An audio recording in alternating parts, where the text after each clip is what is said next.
Madrid, November 5th, 1700. Dawn breaks cold over the royal Alcazar. The body lies still now. For 38 years, it had fought against itself. A battlefield of corrupted genetics, failing organs, and impossible expectations. The attendants enter the chamber with surgical instruments, their faces grave. They know what the kingdom whispers, that Charles II was cursed, bewitched, a walking prophecy of doom. But they don't yet know the truth waiting beneath the skin. What they're about to discover will explain everything. Why Spain's once mighty empire is collapsing. Why 13 years of brutal war are about to ignite across Europe. Why the Habsburg dynasty, which ruled for over a century, is drawing its final, rattling breath. The first incision reveals something that makes even seasoned physicians recoil. His heart, barely larger than a peppercorn. Lungs corroded to blackened tissue. Intestines gangrenous, rotting from within. And deeper still, a discovery that solves the dynasty's darkest mystery. A single testicle, black as coal, atrophied beyond function. This wasn't just a king who died. This was a man who should never have lived at all. But to understand how Europe's most powerful bloodline created its own executioner, we need to go back. Back to 1661, when a baby's first cry echoed through those same palace halls. Weak, desperate, unexpected. That cry belonged to Charles, and from that moment, the countdown began. They called him El Hechizado, the bewitched one, not because of sorcery, but because no natural explanation seemed adequate for what they witnessed. When Charles II entered the world on November 6, 1661, the Habsburg dynasty was already hemorrhaging. His father, King Philip IV, had watched his first marriage produce no living male heirs. His second marriage, to his own niece, Mariana of Austria, seemed equally cursed. Understand this. The Habsburgs didn't just practice occasional strategic intermarriage. They were obsessed with it. Uncle married niece. Cousin married cousin. For generations, they circled their own gene pool like sharks, convinced that Habsburg blood was too precious to dilute with outsiders. Philip and Mariana were uncle and niece. Charles's genetic coefficient of inbreeding was higher than if his parents had been full siblings. The baby that emerged was already paying the price. Measles struck first, then chickenpox, rubella, smallpox, each one a potential death sentence in 17th century Spain. Somehow, impossibly, the child survived. But survival came at a cost. Rickets weakened his bones until they couldn't support his own weight. Until age 5, young Charles wore leg braces, dragging himself through palace corridors while courtiers whispered and crossed themselves. Yet nothing defined Charles's existence more than his jaw. The Habsburg jaw, the Austrian lip. Generations of portraits documented it. That distinctive jutting lower jaw, the pronounced chin, the crossbite that made eating a daily torment. But Charles had the most extreme case ever recorded. A contemporary observer wrote it plainly. His lower jaw protruded so dramatically from his upper that he physically could not chew his food. His solution was medieval. Simply swallow everything whole and endure the agonizing stomach problems that followed. His tongue, swollen and enlarged, made speech nearly impossible. Reports claim he didn't speak at all until age 4. Until age 10, the heir to Spain's throne was treated like an infant, unable to communicate, unable to eat properly, unable to be understood. Imagine the frustration. Imagine the isolation. A prince who couldn't even make himself heard in his own palace. The Spanish court looked at this broken child and saw their future, and they were terrified. 1665. Charles is 4 years old when death claims his father. King Philip IV dies, and suddenly this toddler, this child who can barely walk, barely speak, is king of Spain. Not just Spain, but an empire spanning continents. Territories in Italy, the Netherlands, the Americas, the Philippines. The largest empire on earth, placed in the hands of a boy who needs help standing upright. His mother, Queen Mariana, seizes control as regent, and what she inherits is a nightmare wrapped in golden silk. The Little Ice Age had devastated Europe decades earlier. Crops failed, populations collapsed. Spain's economy, once lubricated by New World silver, was now dependent on Britain, France, and the Netherlands, the very powers circling like wolves, waiting for weakness. And Charles? Charles was weakness incarnate. As he aged, foreign diplomats recorded their impressions with diplomatic cruelty. Yes, he could be generous, even amiable when the mood struck. But during international negotiations, he exhibited crippling shyness, profound lack of confidence. Multiple accounts describe him suffering from what we would now recognize as clinical depression. His court was controlled by everyone except him: courtiers, counselors, his own domineering mother. The King of Spain was a puppet whose strings were pulled by anyone clever enough to reach them. But Charles had one purpose everyone agreed upon: marriage. Because maybe, just maybe, this broken king could produce an heir and save the dynasty from extinction.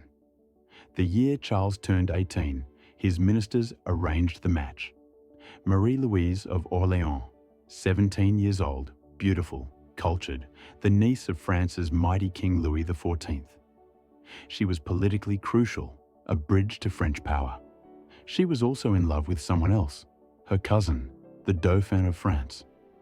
When they told her she was being shipped off to marry the deformed Spanish king, the girl reportedly wept for weeks. Her father's favorite daughter, torn from Versailles' glittering halls and delivered to Madrid's suffocating court. In August 1679, they married by proxy. That November, just weeks after Charles's 18th birthday, they married in person. And here's where something unexpected happened. Charles fell desperately, completely in love. For 9 years, Charles and Marie-Louise tried and failed. Month after month, year after year, no pregnancy, no heir, no hope. The court blamed Marie-Louise naturally. Infertility was always the woman's fault in that era. Never mind Charles's medical conditions, his genetic defects, his obvious physical dysfunction. The failure must be hers. So Marie-Louise began a desperate fertility regime. Substances we would now call toxic, treatments that did nothing but ravage her digestive system. She drank potions, endured procedures, all while courtiers whispered that she was barren, useless, failing in her one essential duty. February 1689, 9 years into her marriage. Marie-Louise goes riding, her one escape from palace pressure. Suddenly, vicious abdominal pain doubles her over. Convulsions follow, then vomiting. The doctors understand immediately. She's dying. Charles rushes to her bedside. The woman who wept at having to marry him now looks at him with something that might be love, might be pity. Her last words, preserved by witnesses: "Many women may be with His Majesty, but none will love him more than I do." The Spanish court immediately suspects poison. They have so many enemies, so few heirs. Surely this was assassination. But historians examining her symptoms are nearly certain: appendicitis, likely exacerbated by her endless fertility treatments. Charles's obsession with producing an heir may have killed the only person who ever loved him. The crown panics. Within weeks, Charles's mother selects a replacement bride, Maria Anna of Neuburg, from the Austrian side of the Habsburg alliance. A deliberate snub to France, which was becoming a rival. Maria Anna had one qualification that mattered above all others. She came from a family of 16 siblings. 16. Her bloodline was practically a fertility factory. She was 22. Charles was pushing 30. Surely this time, with this woman, an heir would come. But they didn't know Maria Anna was playing a different game entirely. Maria Anna understood her position perfectly. She'd seen what happened to poor Marie-Louise, blamed, poisoned with treatments, dying under the weight of everyone's expectations. So she did something brilliant and ruthless. she lied. Frequently and publicly, Maria Anna claimed she was pregnant. When no child materialized, she'd claim another pregnancy, then another, always keeping hope alive, always shifting blame onto Charles. Because by now, everyone was starting to suspect the truth. The problem wasn't the queens, it was the king. Then 1690 arrived, and with it, war. Spain entered the 9 Years' War against France and her European allies. 2 years in, Spain declared bankruptcy. 4 years after that, they'd lost almost all of Catalonia to the French. Why did this war start? Charles. Specifically, Charles's failure to stay healthy and produce an heir. Every power in Europe watched Spain like carrion birds. They all knew, when Charles died without a son, his massive empire would be carved up. The power balance across the continent would shatter. War was inevitable. The only question was when. 1696. Charles loses his mother, Mariana, breast cancer most likely. She was 61, and for Charles's entire life, she'd been the stabilizing force in his government. She'd controlled policy since before he could walk without leg braces. Her death created a power vacuum, and Maria Anna, clever, cunning Maria Anna, stepped right into it. She didn't love Charles. She barely tolerated him. But she understood power, and she seized it. Soon, she was running the court's political factions exactly as her mother-in-law had, but with one crucial difference. Mariana had balanced competing interests. Maria Anna had an agenda. Two factions dominated Spanish politics, Austrian and French. They fought over appointments, policies, influence. But their ultimate battle was existential. Who would succeed Charles when he finally died? An Austrian candidate or a French one? Maria Anna, firmly Austrian, would do anything to ensure her side won. 1698.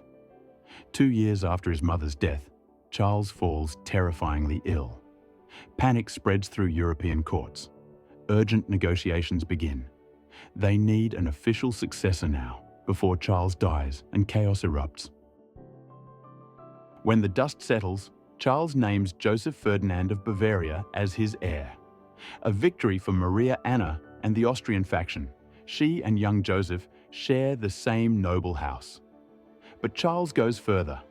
In his will, published that November, he names Maria Anna as regent if Joseph inherits while still a minor.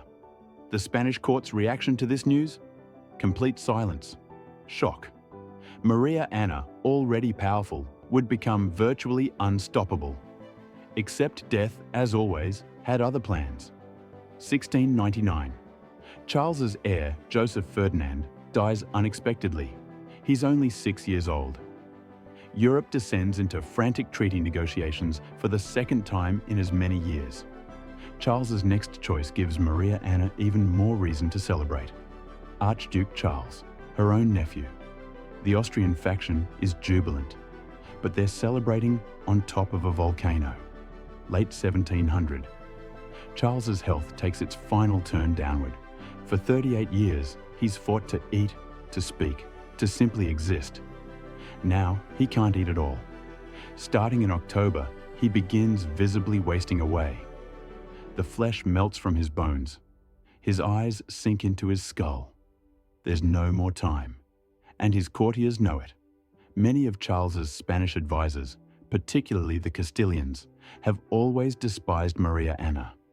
They believe a French successor, not an Austrian one, would allow Spain to retain more territory after Charles dies. So they make their move. An archbishop from the French faction approaches the dying king. Charles is barely conscious, racked with pain, desperate for any relief, including spiritual.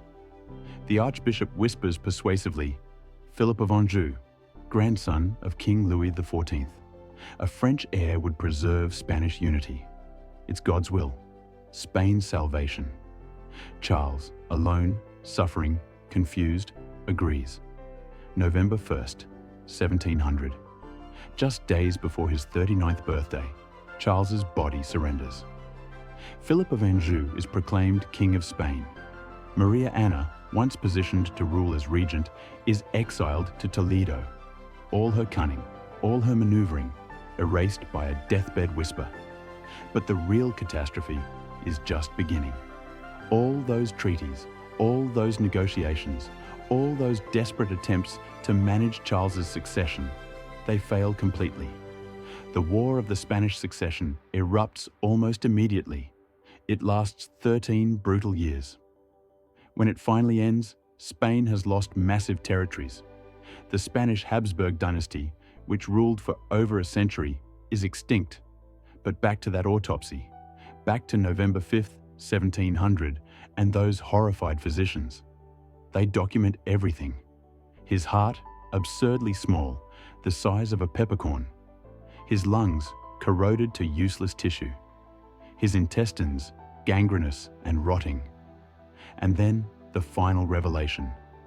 Charles had only one testicle, and it was black as coal, completely atrophied. He'd been entirely sterile, probably for years. All those fertility treatments inflicted on Marie-Louise, all Maria Anna's fake pregnancy announcements, all the pressure, the blame, the hope placed on producing an heir. Impossible. It had always been impossible. The physicians stare at the dissected body and understand. This man's life was a medical impossibility, a genetic catastrophe, a walking testament to the horrors of inbreeding. His heart couldn't properly pump blood. His lungs couldn't adequately process air. His digestive system couldn't extract nutrition. His reproductive system couldn't create life. For 38 years, Charles had been dying slowly from the inside out, killed by generations of his ancestors' obsession with keeping Habsburg blood pure. The Spanish Empire, once the most powerful on earth, the empire where the sun never set, had been governed by a man whose own body was at war with itself. Madrid, present day. In museums across Spain, you can see their portraits. The Habsburgs, with their distinctive jaws growing more pronounced with each generation. Philip II, Philip III, Philip IV, and finally, Charles II. The jaw so extreme, it became a medical deformity. Each portrait a warning, each face a step toward extinction. The story of Charles II isn't just about one unfortunate man. It's about the arrogance of dynasties that believe their bloodline is superior to everyone else's. It's about the knife-edge balance of power, where one man's genetics can trigger wars that kill hundreds of thousands. It's about the price of refusing to let fresh blood into the line. When those physicians finished their autopsy in 1700, they documented the physical reality. But they couldn't measure the political catastrophe Charles's death unleashed, or calculate the human cost of his dynasty's pride. The nightmare within Charles wasn't just his failing organs. It was the entire system that created him, that demanded he exist, that pressured him to perform the impossible, that used his broken body as a pawn in European power games. And when that body finally gave out, it took an entire era down with it. The Spanish Habsburgs are gone now. But their portraits remain, staring from museum walls with those distinctive jaws. A permanent reminder that some prices are too high to pay, even for kings, especially for kings.